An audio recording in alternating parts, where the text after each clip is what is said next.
everybody, it's Julie. Welcome to Hello Monday. Today I am working on a Father's Day card. This is actually inspired by my dad and for my dad, who's quite an outdoorsman. He used to hunt, but now he just enjoys watching the deer come to his backyard out in the country. And I'm going to use a die for this technique, and because I don't have a stamp that is a nice big stag. So I'm going to be using a die, and this one's by Memory Box. It's the classic deer, and I made my own stencil by die cutting him through some stencil material, so I'll have this permanently, but you could always use cardstock or paper to create yourself a stencil. But I wanted to make something permanent that I could reuse over and over again. So, and I'll have the mask too for future projects. So the first thing I'm going to do is take my ink block, my ink pad. I'm using the Distress Faded Jeans, and I went ahead and tapped it against an acrylic block. That's going to be my paint palette. And then I'm going to anchor down the stencil over my watercolor paper using some washi tape. And I actually have the deer offset a little bit. His legs are kind of overhanging the edge. He's not going to be floating in air without legs, but I wanted to create a scene where it looks like he's outstanding in a field or in some tall grass. So I wanted his legs to go ahead and bleed off the edge of the piece of watercolor paper. So I'm going to go ahead and anchor that down with some washi tape, and then I'm going to start painting him in. Now I have a little detail brush, and I think this is a number 2, but it's going to help me get in those tight spots like those antlers. And I'm just painting in the details of the deer with some clean water. And I will switch to a larger brush when I'm working in larger areas, but you'll see me switching back and forth between the 2 different brushes. And once I have him all painted in with clean water, I'm going to start adding color. And the benefit of having the water there is it helps that ink kind of pool out and create that watercolor effect that we love. So I'm just going to keep, I sped it up so that you don't have to, it's kind of painful to watch me do this in real time. So I'm going to speed it up, and I'm just going to keep going back and forth, adding water or adding more color, and switching brushes to get into the tinier areas of that stencil and highlight those areas. I don't want the water to be so wet that it actually seeps under the stencil. So there is a little bit of, finesse to doing that. And you'll get the hang of it. If you've never done this before, you will get the hang of how much water to add.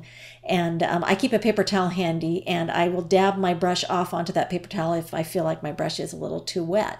And sometimes I add a little bit more water because I want to reactivate it or pull the color away and fade it out or blend it a little bit more. So I'm just going to keep working it here and going along the edges until I am satisfied with the shape of my deer. And then once I'm done with that, I've got all his shading and everything the way I like it, I can go ahead and remove the stencil. And I feel like I actually hand painted this deer all by myself, even though I cheated. And now I'm going to take my heat gun and heat him up because I want to add more paint, but I don't want to disturb the stag. So I'm just going to go ahead and take my smallest brush, this is the number 2, and I'm just going to use the edge of the watercolor panel to kind of flick the brush upward and create those tall blades of grass there. So he's out there in a field, and I don't know why I chose this color of blue, but I just thought it was so pretty. And I just decided to go monochromatic on this particular card. And I think the next time I might try multiple colors, but I thought this looked really pretty too. Kind of reminds me of a blueprint almost. And then I'm going to take that small detail brush and wet it again and add some spots of just clean water to the deer's hindquarters. And this is I've seen these paintings on Pinterest where they've watercolored the deer and they've done the little spots on the deer's hindquarters, and I'm like, it's so cool looking. And so I'm trying to imitate these beautiful paintings I've seen on Pinterest. So now I'm just going to go back in, and I decided to add a little bit more color in different areas, and made sure I had my, the color the way I wanted it, intensity and shadows and everything. And then I took the extra ink on the block and added a little bit more water, and I'm just flicking the brush across the edge of the acrylic block to create some spatters. And I'm adding a little bit more water, and then I'm going to let it dry, and then I'll trim it down to size. So this is going to end up being a 4-inch by 5 1/4 inch panel. And I actually rotate the paper to make sure that I'm not trimming too much off one end so that my deer stays positioned the way I want him on that piece.